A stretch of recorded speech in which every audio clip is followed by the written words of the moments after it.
Welcome to the Epic Man Podcast, where we let our curiosities and theories run wild and sometimes talk relevant news. I'm Josiah, and with me, my two friends and co-hosts, Ben and Mike.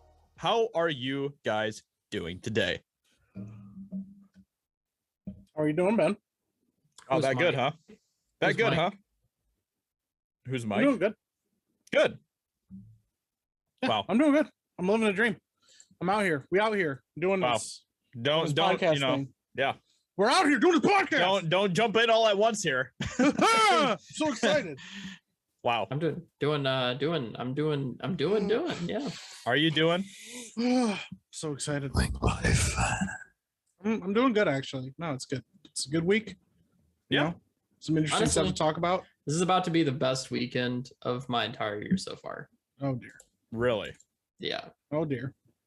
What are you doing this week? Stacked. Well, there's a nice special little thing called the National Football League. Oh. That starts tomorrow with my boys headed out to Tampa Bay to take on the reigning GOAT. With your And boys. then the New World Beta starts tomorrow. Open Beta starts tomorrow. Get back in that game. Let's freaking go. I'm stoked. It's going to be a good weekend. So those two things are going to make it the best weekend of the year for you. Yeah, pretty much. It's been a rough year. Hey. Okay. Hey.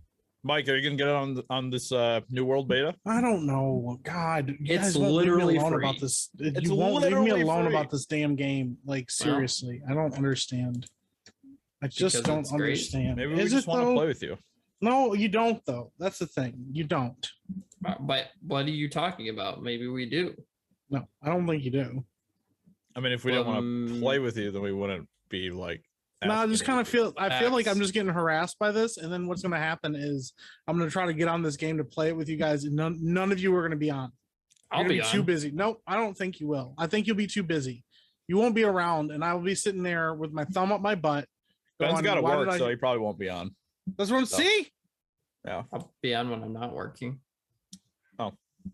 I don't know, man. I'm just concerned.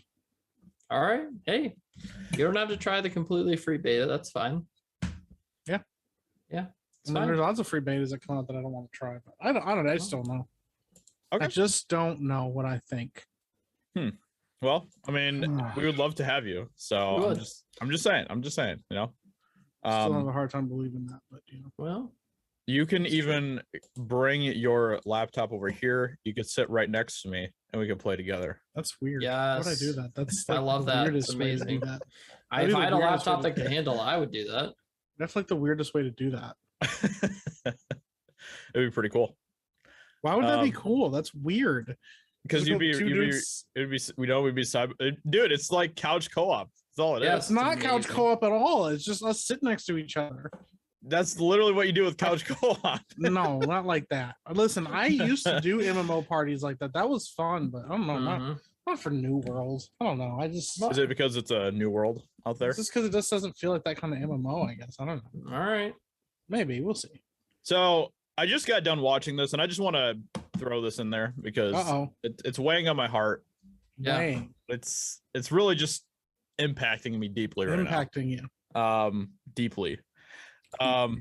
penetrating. So deep. there's this video that came out literally just like, I don't know, was it last night or something? Yesterday, yeah. So and in this video you have Steve Burns, who played Steve from Blue's Clues, Yes.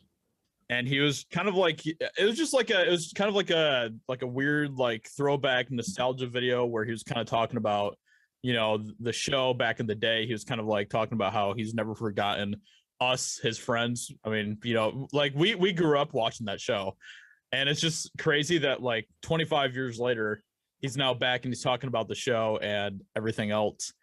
And I don't know, it's just a really powerful video. If you were someone who grew up watching Blue's Clues, I think that you should definitely go check out the video, because I don't know, it just really struck me in a pretty crazy way. It just Trust me really right brought back here. a lot of nostalgia, a lot of memories.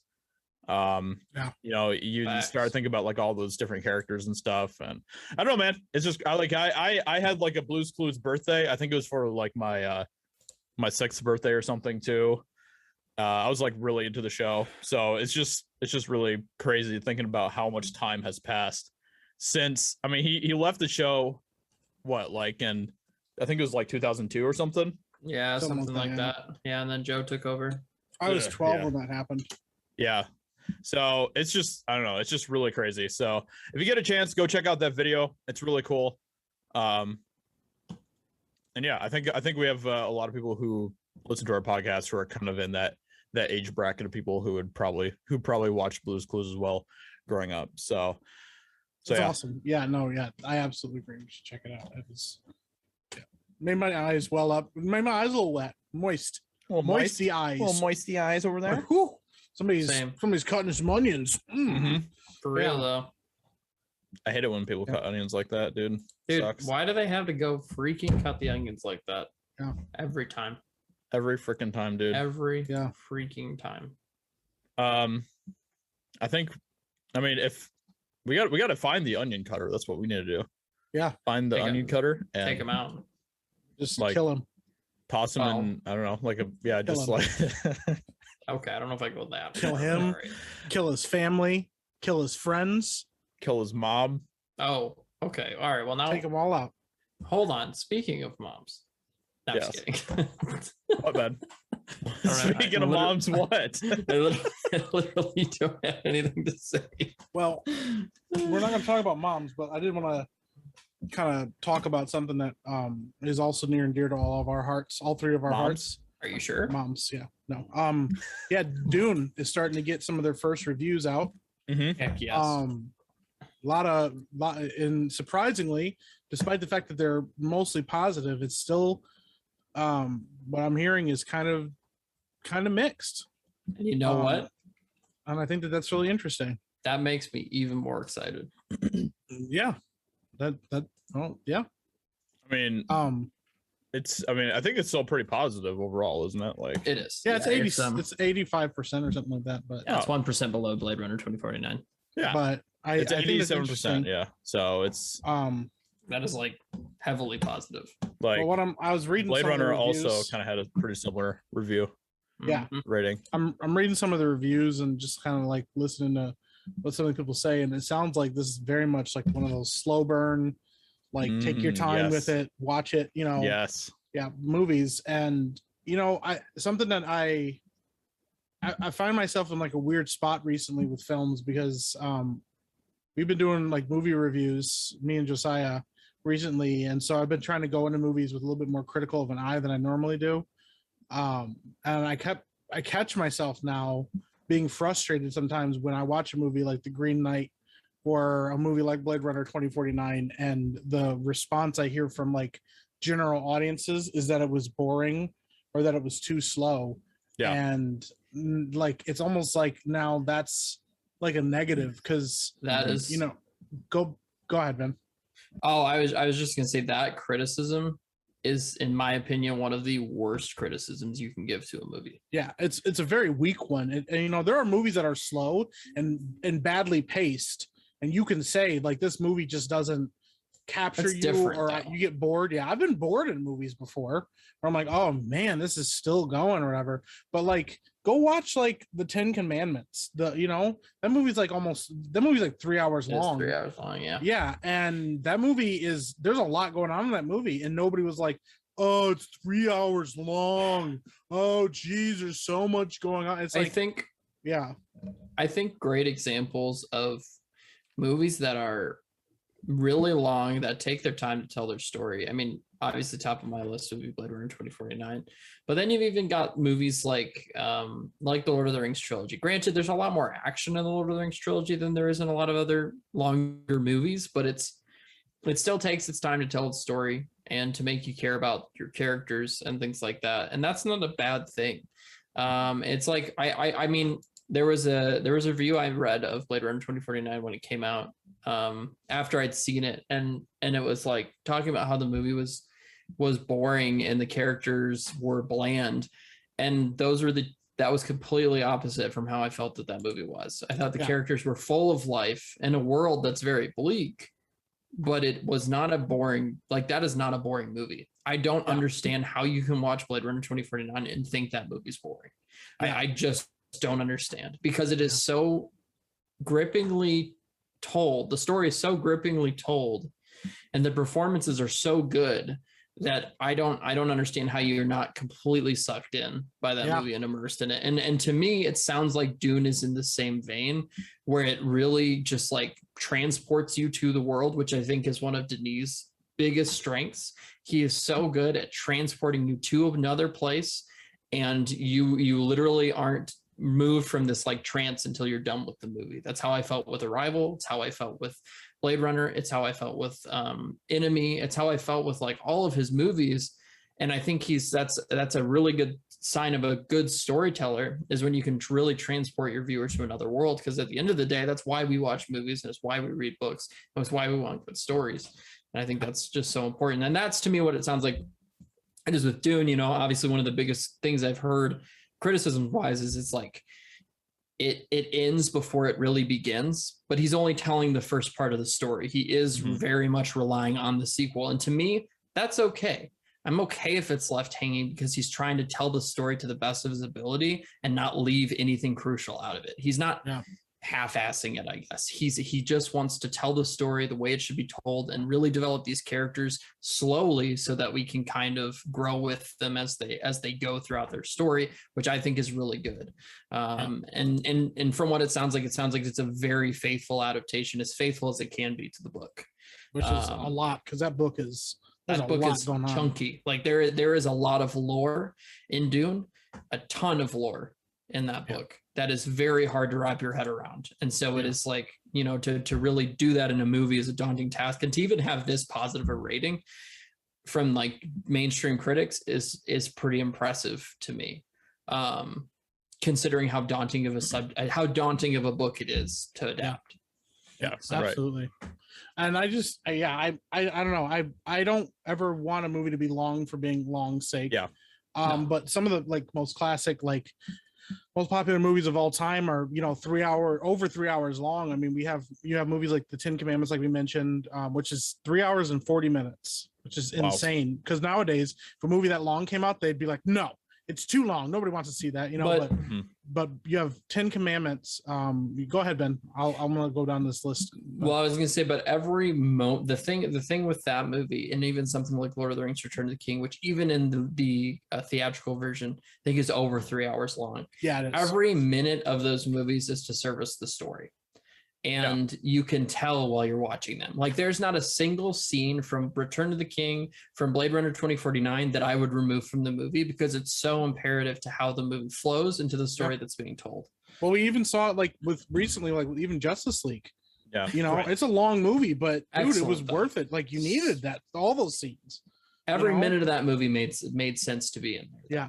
There isn't like a scene where it feels like the wheels are like just spinning and stuff, you know, and that's kind of what you want to avoid. So it wasn't aimlessly wandering, and it's kind of the same way the Green Knight was. The Green Knight was a long movie, but I didn't think that there was a scene in that movie that didn't make sense to be in the movie. The whole movie told its story. It told its story slow, and it built its characters slow, and it brought up a lot of interesting ideas. And I think that was the point. It's just, at the end of the day, it requires patience from moviegoers, and it requires a little bit more of a critical eye when you're watching something. Well, yeah. And I think a lot of people that go watch movies today, they don't really go into movie planning to think about what they're watching. Yeah. They just want to go in and just turn off their brains, you know, and whatever.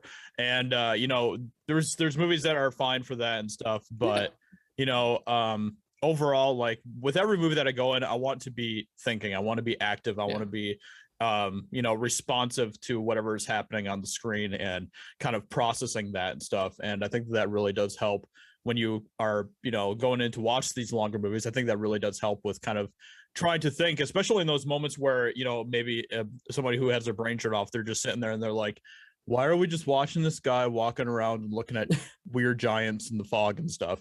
Like, you know, like there's a lot of people that would go in and they would have no idea what's going on there. But for people like us who go in thinking about what we're watching, we're like, okay, what is the meaning here? What's the director trying to portray here? What is going on?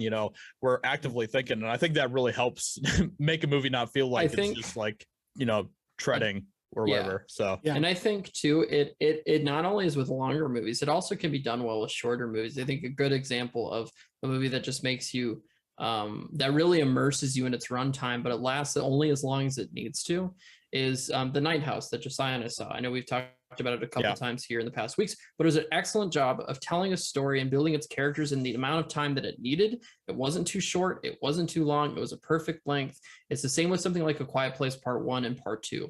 Excellently told stories that only last as long as they need to. They don't overstay their welcome. And it's the same thing with something as long as Blade Runner 2049 or even the original Blade Runner, where they take their time to tell their story and they're not too short, they're not too long. They tell their story from beginning to end, and it's satisfying in its completion. If you pay attention and you're willing to give the movie the chance that it deserves when you watch it, I guess, because not everybody's going to draw the same thing from those movies because they're maybe not going into it the same way that other people would be. Yeah. Like if you're going into Blade Runner for 2049 and you're expecting an action movie, that's not what you're going to get. You're going to get bits and pieces of action, but it's a character drama at the end of the day.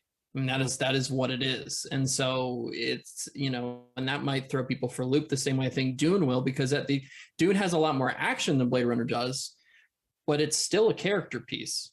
Mm-hmm. You really are following the growth of Paul and his whole story from beginning to end, which is a really just very intriguing and interesting story for a character. So, yeah, I don't know. It'll be interesting to see if he actually follows the story too in part 2 and how he deals with certain things that Paul does. The negative aspects of his character? No, like the fact that he turns into a giant sandworm. Yeah, that's the thing that he does. A human sandworm hybrid, bro. Dune is crazy. It's freaking wild. It's really interesting. So I just wanted to go down this list because I thought this was kind of interesting. First of all of the Lord of the Rings, just the theatrical cuts, are at least 3 hours. Fellowship is 258. Yep. The Two Towers is 259, and then the Return of the King is 330. But we know that the director's cut, which is the far better version of those movies, all of them are over 3 hours, and they're all amazing. Yeah. But then you have movies like Braveheart is 3 hours long, Avengers Endgame is 3 hours and 2 minutes long. Yep. The Green Mile, 3 hours 9 minutes long. Gandhi, Titanic, Schindler's List, The Godfather Part 2, Malcolm X, The Magnificent Seven, War and Peace, Ben-Hur. Like some of these classics are really long movies, and nobody complains, oh man, these movies are too long. And I like I said, like Ben said, it just speaks to the fact that you can have really good movies and it shouldn't matter how long they are, or if they're slow burns. If they're telling a good story, it won't matter. I mean, and heck, even like Gone with the Wind, which is just behind Titanic as far as like considered for inflation for the highest grossing movie of all time. Extremely long. 3 hours and 58 minutes long. It's crazy. And there's not a whole lot of movies. Gettysburg is 4 hours and 31 minutes long. And then you have a movie, which was kind of a contemporary, it was around the same time as shortly after the 10 Commandments, which was like a massive undertaking of a movie. You have the movie Cleopatra, which was 3 minutes and 58 seconds. I've seen that. Long. It's very long. Elizabeth Taylor, which is crazy. But what's interesting about that too, speaking of Cleopatra. Oh, mercy. What about Cleopatra? That she was a mom. No. She was a mom. She was also, from ancient Egypt, which happens to actually be the subject that we're talking about today. We got a little off on movies, which is fine. We like to do that. But we also really wanted to talk today about mummies. We wanted to talk about ancient Egypt. We wanted to talk about pyramids. We wanted to talk about crazy people eating mummy bodies. There's some crazy stuff we're going to talk about. It's nuts. It gets out of control. But I just wanted to segue with the fact that we talked about Cleopatra. Cleopatra is like a total mom. Like total mom. Yeah. Like, she actually had 4 kids, if I remember correctly. Did Cleopatra have children? She had 4 children. Yep. She had Caesarion. Oh, Caesarean. Yep. He was her eldest child.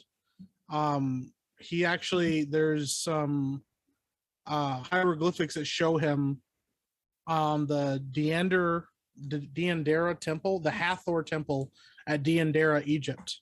Oh. Okay. Yeah. So that's kind of a big deal. Yeah. And apparently cool. All of them met some not very great endings. A lot of them were either forgotten about or ignored in history. And then a lot of them ended up, not really doing so hot when Rome fell. I mean, there's a lot of tragic endings going on. Yeah. During that time.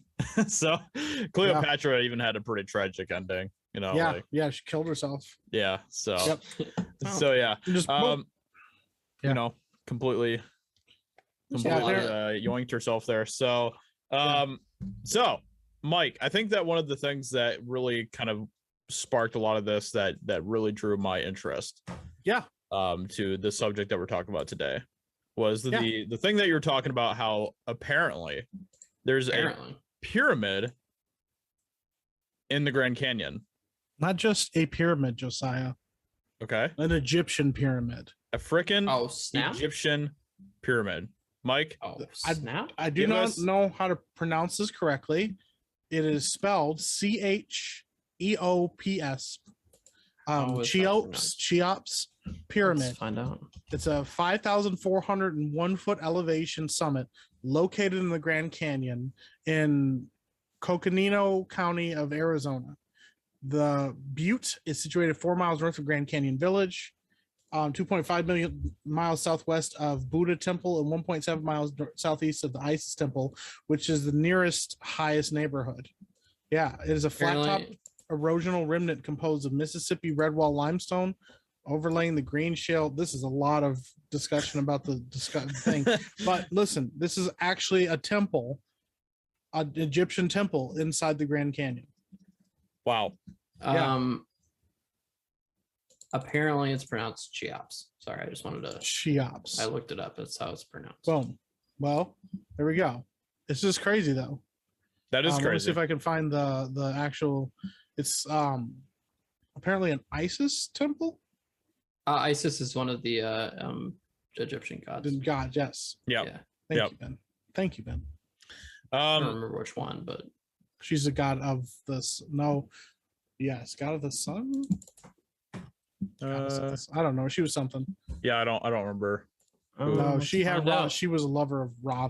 Isis was the daughter of the earth god Geb and the sky goddess Nut, and the sister of the deities Osiris, Seth, and Nephthys. She was also the wife to Osiris, god of the underworld, and bore him a son, Horus. Okay, so she's the mother of Horus.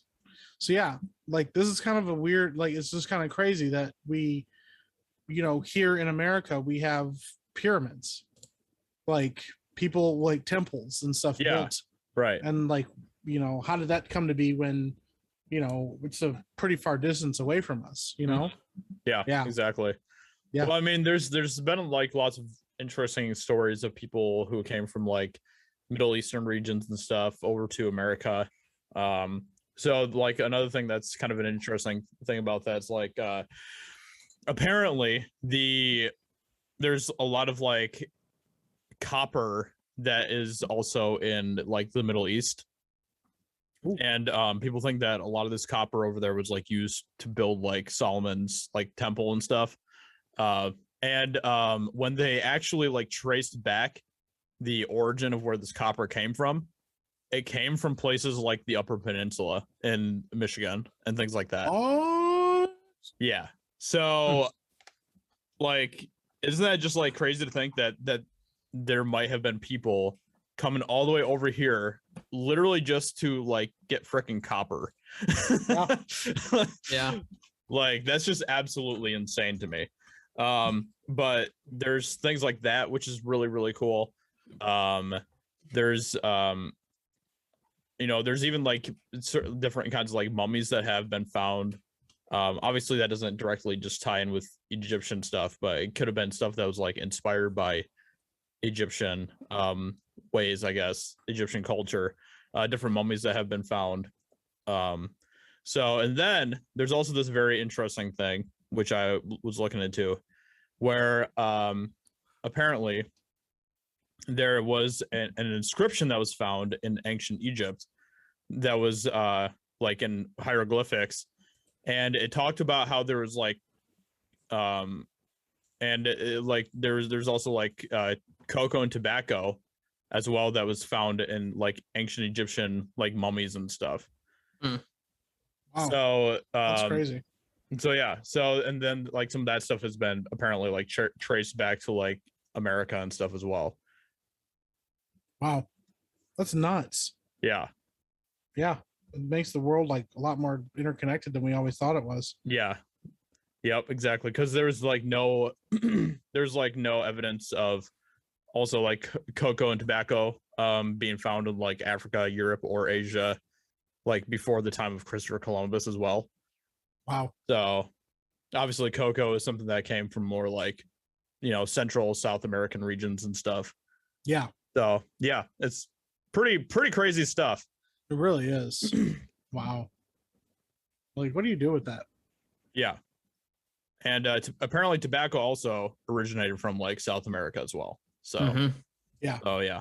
So yeah, it just like goes to show that like, yeah, I mean, we know that there used to be a land bridge between Russia and America. Yeah.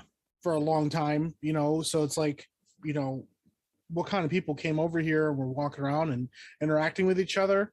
And then it kind of even ties a little bit slightly back to what we've talked about in the past with like the commonality of like myths and monsters and like history where like, you know, and the Native aliens Americans, building the pyramids. Well, that too. I mean, but they obviously did. Yeah. I mean, but you know, like, you know, if you have Native Americans drawing pictures of dragons on their walls, and then you also have Europeans and stuff, like maybe some of these animals and stuff that we don't see anymore, these ancient animals would migrate across these land bridges, and maybe there was a lot more interconnectivity between, you know, the continents than we've seen, because we don't know, because we can't go back and look at that. You know, we don't have like full maps of what those places look like. I mean, we have some mappage of it, but I mean, we don't have like the kind of mappage that we have today where we can fly over a place and look at it and decide, you know, stuff like that. So yeah, exactly. It's fascinating. So it's just interesting to think that, you know, even before people like, you know, Christopher Columbus and stuff, there was people who were from like the ancient world who were making all these, you know, crazy voyages and stuff. And I mean, even just like going back and looking at some of the ships that places like, you know, that people like the who are they? Who are the people that had like the really, it wasn't the Trojans, it was the oh man, who were they? Who? They had the what? The ships. Like really, they just had like really advanced ships that were. Wasn't it Greeks? I thought it was the Greeks. It might have been the Greeks, yeah. Yeah, I think it was the Greeks. So they had like, you know, ships that were super advanced that kind of became lost over centuries and centuries. Like if you kind of the people came from like Greeks to Romans, and then eventually Romans, you know, pushed up into like Great Britain and stuff and kind of settled there. But for a long time, people in Great Britain didn't really have naval vessels really. And so it's just interesting how like the ebb of and flow of technology even happens through all these different cultures. So you know, people from way back in the ancient Egyptian times, they obviously must have had some form of technology in their you know, naval vessels or whatever to allow them to be able to go across, you know, freaking huge bodies of ocean to get to places like South America and stuff. Absolutely. Yeah. Which is like super fascinating. Yeah. Just shows how, you know, it looks like it was the Greeks. They had some really baller looking ships too. Yeah. Man. Yeah. They really put a ton of work into that. But it's just interesting that kind of became lost to like the Britons and stuff. You know, and the Britons were obviously people that came, you know, thousands of years later or whatever. And they didn't know how to make freaking ships and stuff. So Europeans Listen, I'm not just trying to knack on Europeans, but some of these dudes, some of these dudes made some really weird choices in their life. Listen, like they going over the places and they're like, hey, we're taking your stuff, and they're like, don't take our stuff. And they're like, we're taking your stuff. We don't know how any of it works, but we're taking it. You know, that's Europeans for you. Yeah, yep. Speaking and even in line with this, because I mentioned we were going to talk about this too. Back in the day, when some of these Europeans decided to make their way down to Egypt, they were like, "Oh, this place is pretty nice." And they found these pyramids, and they're like, "Oh man, these pyramids are pretty nice." What you find out what's in them? You know what they did? They found a bunch of mummies. Probably died from booby traps too, to be honest. You know what they decided to do with those mummies? Eat them. They decided to eat those freaking mummies. Mm-hmm. They Candy. ate mummies. Slurping out the mummy juice. That's some pretty good jerky there. The question, according to one historian, was not should you eat human flesh, but what sort of flesh should you eat? That's the last line of a 17th century poem by John Donne prompted Louis Nobel's quest. Women. Line read, "Sweetness and wit, but mummy possessed." Mm. Wow. Yeah. Mummy possessed. Yeah. Apparently, mummies and other preserved and fresh human remains were a common ingredient in medicine during that time. Yikes. Wow. Bro. Yikes. So basically, the Europeans raided the tombs. They took the mummies and they were like, you know what this place looks like? Good stuff for medicine. Yeah. This will cure a lot of ailments. This is according to Richard Suggs of England University of Durham. Mummies, Cannibals, and Vampires: The History of Corpse Medicine from the Renaissance to the Victorians reveal that for several hundred years, peaking in the 16th and 17th century, many Europeans, including royalty, priests, and scientists, routinely ingested remedies containing human bones, blood, and fat as medicine for everything from headaches to epilepsy. Disgusting. There were few vocal opponents of the practice, even though cannibalism in newly explored Americas was reviled as a mark of savagery. Mummies were stolen from Egyptian tombs, and skulls were taken from Irish burial sites. Gravediggers robbed and sold body parts. It's like a black market for like human bodies. Yeah. Wow. Yeah. Freaking whack. Imagine you're just like taking a tonic or something to like heal yourself, and then you're like, what was this made with? And they're like, human flesh.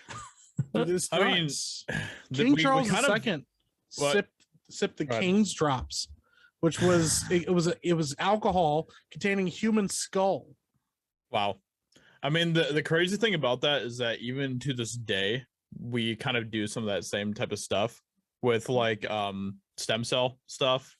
Yeah. Like we still use like, you know, aborted baby parts and stuff for like vaccines and all sorts of crazy stuff that we inject in ourselves.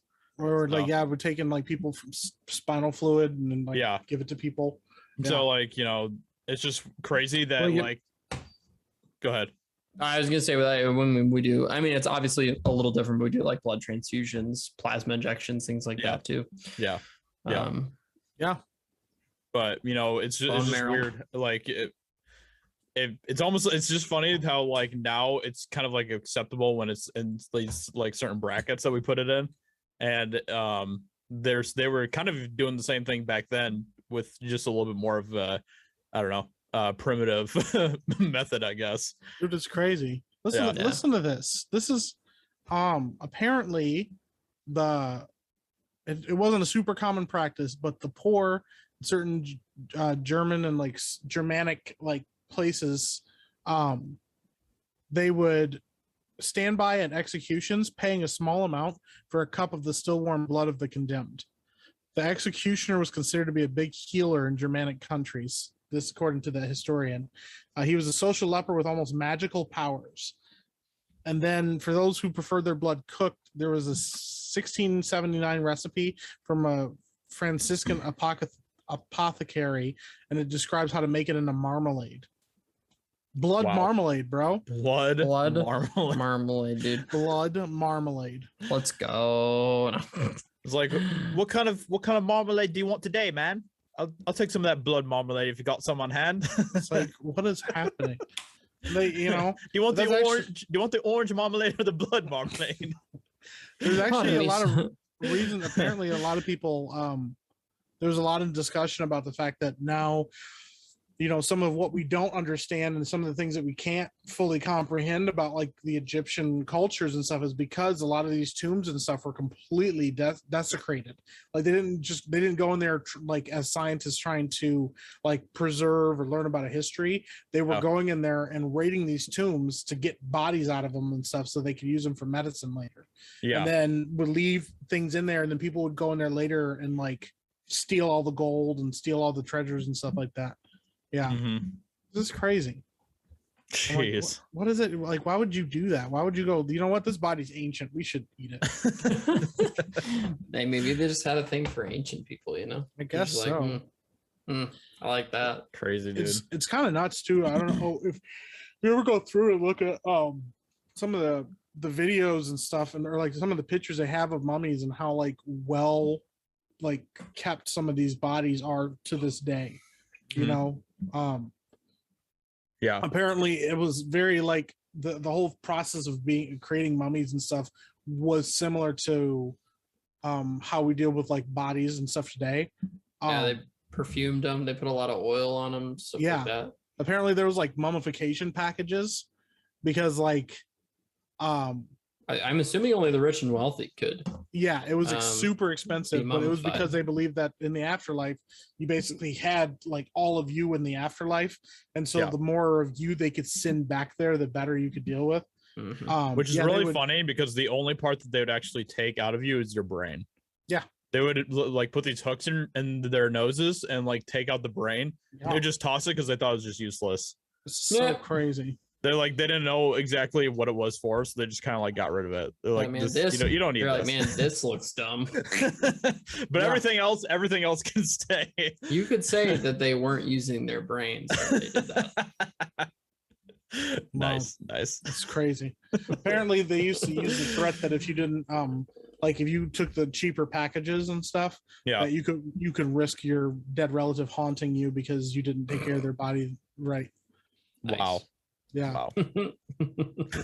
Apparently, like there was even like fights and stuff that would break out over the moral conflict of like burying a body, because they were like there should be no damage to this body at all caused, because if it happens even now, like if you damage the body even now, it'll hurt them in the afterlife. Wow. Like that's so crazy. Yeah, that is crazy, dude. That's really crazy. Did you guys ever hear about the like the lost golden city that was found? I mean, this was like a story that came out earlier this year. No, it's over in Egypt. So there's like an Egyptian archaeologist who I think it was just earlier this year, but he was like he basically was talking about like a 3,000-year-old city that was discovered. So Egypt's best known archaeologist revealed details about a city recently found in the southern province of Luxor. Zahi Hawass said archaeologists found brick houses, artifacts, and tools from ancient Egyptian times at the site of the 3,000-year-old lost city.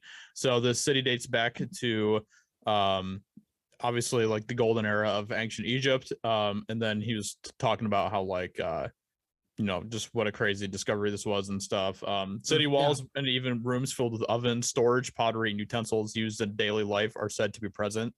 So they found like a lot of stuff in this city that they've been excavating basically. And so they've been, obviously kind of like exposing it and stuff. We found 3 major districts, one for administration, one for the workmen to sleep, and one for the industry, and an area for dried meat. So he believes that the city was the most important discovery since the tomb of Tutankhamun was unearthed in the Valley of the Kings in Luxor, nearly fully intact in 1922. So they're still working on it right now and stuff, but basically they're just continuing to excavate this entire city that was just like lost underground, and they're making a lot of really interesting discoveries about ancient Egypt with this city and stuff. So it's interesting. Cool. I was reading a little bit later in one of these articles, and they were talking about how They found a production area for mud bricks used to build temples and other structures, and all the bricks bore Amenhotep's seal. He was like the king during like the ninth king of the 18th dynasty. It's interesting. Wow. Yeah, so that was interesting. It's like a production facility for the king. It sounds like maybe, or something like that. So that's interesting. That is very interesting. It's crazy. Yeah, I love when they just discover stuff like that buried in the ground. Yeah, like underwater. It's just like, oh snap, look at that. It's a city. Yeah, exactly. Yeah. So crazy. Yeah, man. I don't know. It's fascinating, like reading all that and talking about that, because I don't know. There's so much we don't know, and there's so much that I feel like we could have known if they had just like chilled. But also, you know, when you think about it in modern context, you know, the farther distance you have from something, sometimes the less weird it all feels. But imagine like somebody does something like that today. Like imagine you're just like driving down the road and you go by the cemetery and some dude's digging up a body, and you know that he's going to take that body and he's going to use like part of the skull for his soup. Yeah. Because, you know, he wants to get rid of head, you know, like, yeah. But apparently, back in the day too, one of the things that they used to do, after mummies were purchased, unwrapped, and left like worthless, because they're like, cool, we got what we wanted from it. They're like, okay, well, what do we do with this body? And these manufacturers were like, well, I'm sure we can find a use for it. So what they do was they would take these bodies and they'd grind them up and make paint out of them. Gross. It was literally called Mummy Brown. Mummy Brown. Yeah, according to an article published by Scientific American, artists would use the paint in their art without actually understanding the source of the color. It's said to be a highly variable pigment between raw umber and burnt umber. So some of those older paintings you might have hanging around your house or just seen, because I'm sure we don't have any of those, may have been created using the parts of a dead body. Wow. Yep. Wow. So once again, finding some bodies, and they're like, wow, you know what this would looks like? Good paint. Yeah. It wasn't this is crazy. It wasn't until the 1960s that paint companies stopped producing Mummy Brown because they ran out of corpses. It wasn't even because they're like, you know what, bro, we gotta stop. They're just like, we don't have any more dead bodies to use, and they're like, well, frick, guys, stop we making used we need more mummy. resources. It's like, guys, we used every mummy in Egypt. We're out. Jeez. Oh my gosh. That's just crazy, dude. I don't know. Can I just, on a really, really random side note? Oh dear. It's not necessarily completely random, but it still has to do with Egypt. But I just wanted to say, so Isis is the ancient Egyptian goddess of fertility, right? Mm-hmm. Can we just talk about how one of her parents' name was Nut? Pretty sure it's pronounced Newt. No, as far as I'm concerned, it's Nut. Wow. Yeah. Anyway, that's my story. That's my dad. I had a little chuckle thinking about that, pronouncing it like Nut, and her being the goddess of fertility. But you know. Anyway. So did Isis have a mommy then? I don't know. Not Gabber. Oh my God. Did Isis have a mommy? Yes, she did, because Gab and Nut are her parents, and I don't know which one's a guy and which one's a girl.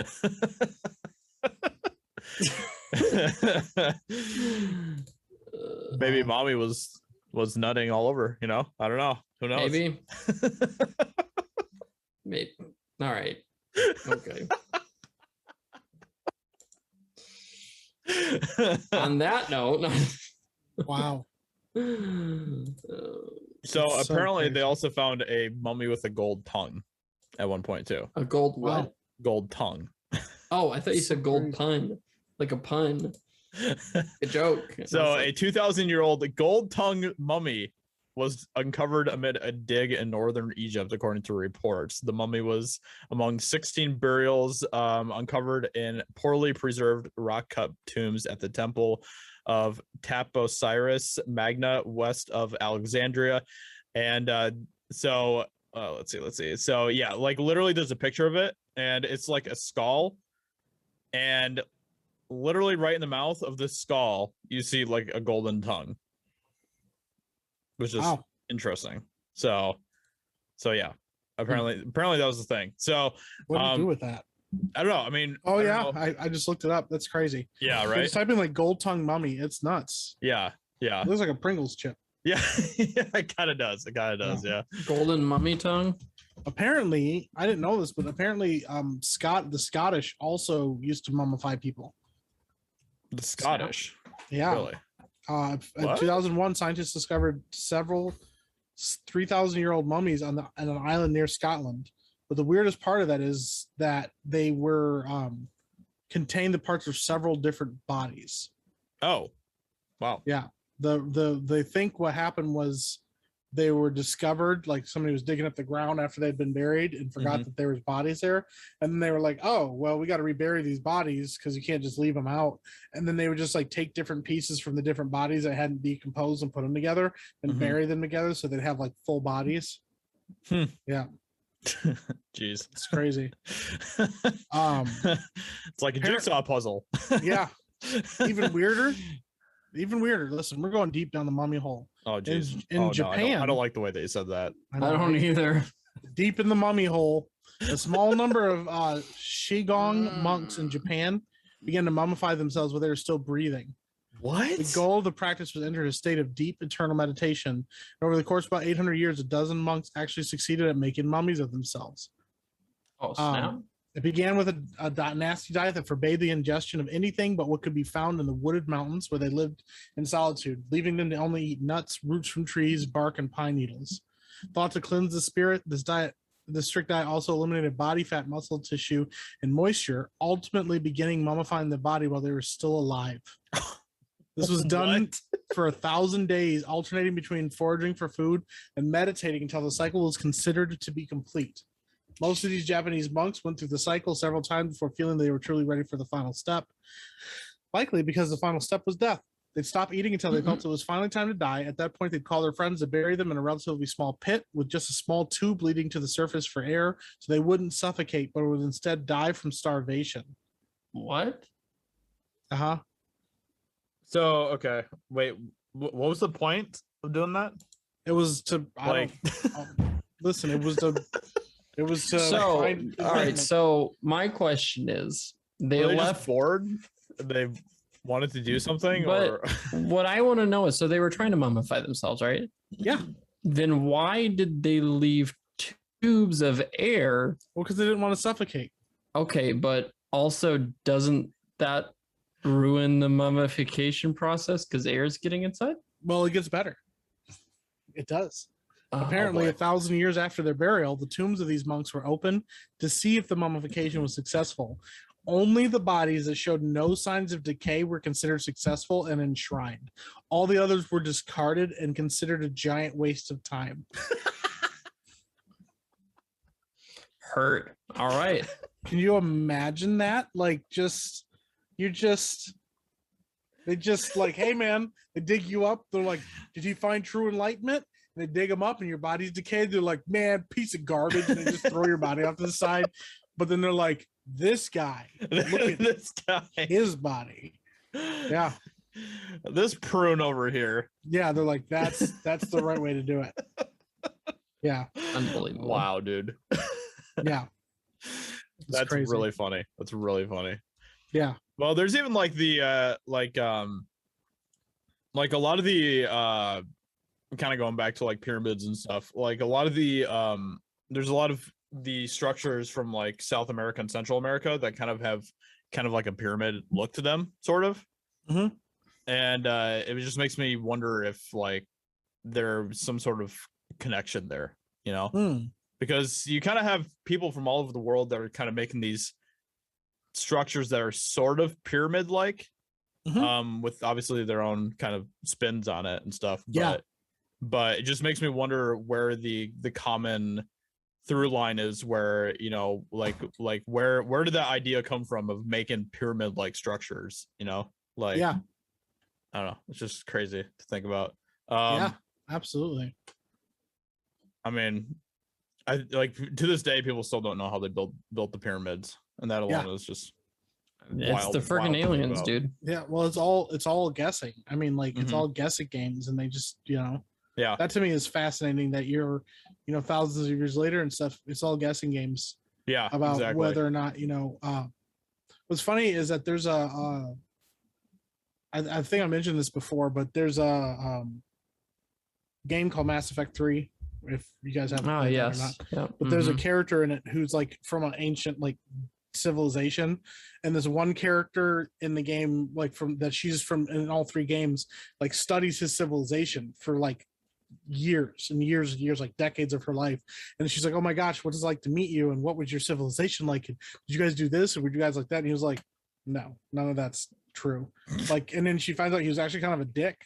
But like we forget that like humans are still humans. Yeah. And so sometimes we like almost like poetically like fluff the past up, and we're like, oh my gosh, they were probably like this, they might have been like this. And I'm like, dude, people were like dicks back then. I'm like, like there are like drawings and stuff that people have found in like ancient Rome of like penises. Yeah. People just like drew penis graffiti on a wall. Yeah. They thought it was funny.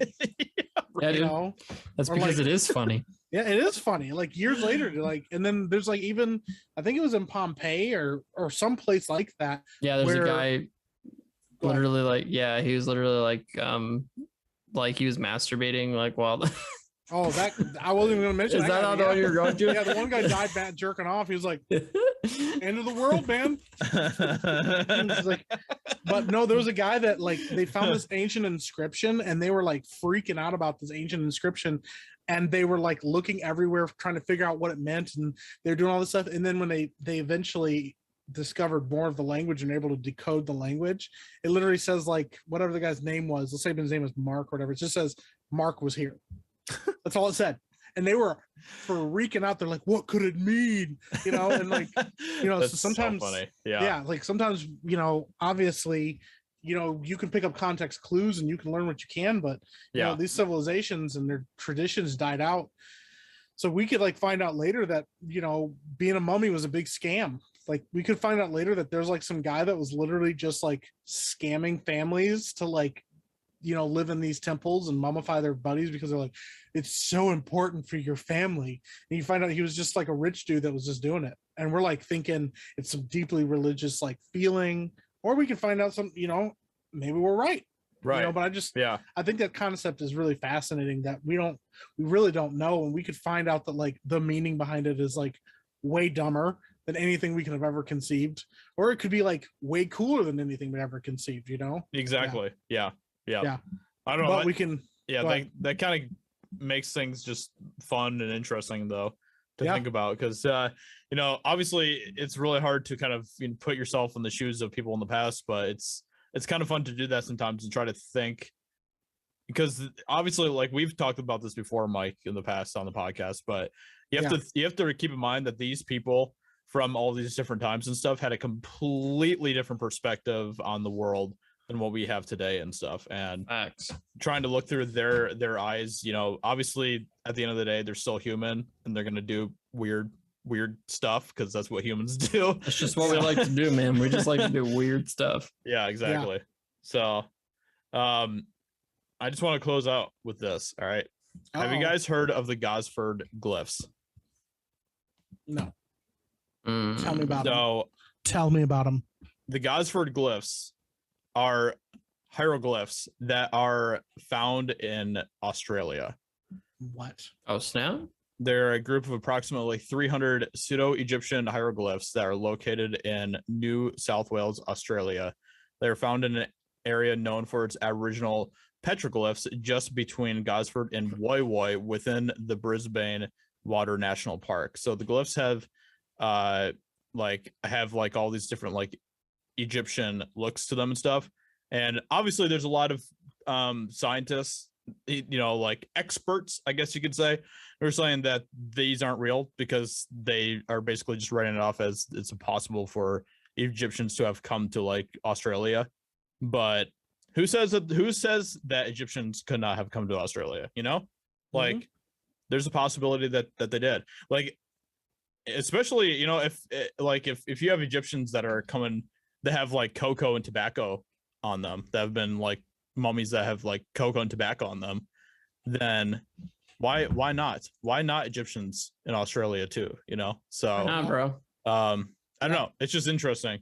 And isn't that just also just really funny how like with a lot of these different things, you always have like the experts who don't want to like basically believe that this is a possibility, And so they'll just write it off because it just doesn't make sense to the structure that they have created for like history and the world and stuff. Like, it's just really funny to me. So it is funny. Yeah. Like, I don't know. We don't have the full picture of what the ancient world was like. So we can't really say one way or another what it was like, you know? So yeah, absolutely. Yeah. Yeah. It's crazy. Whack.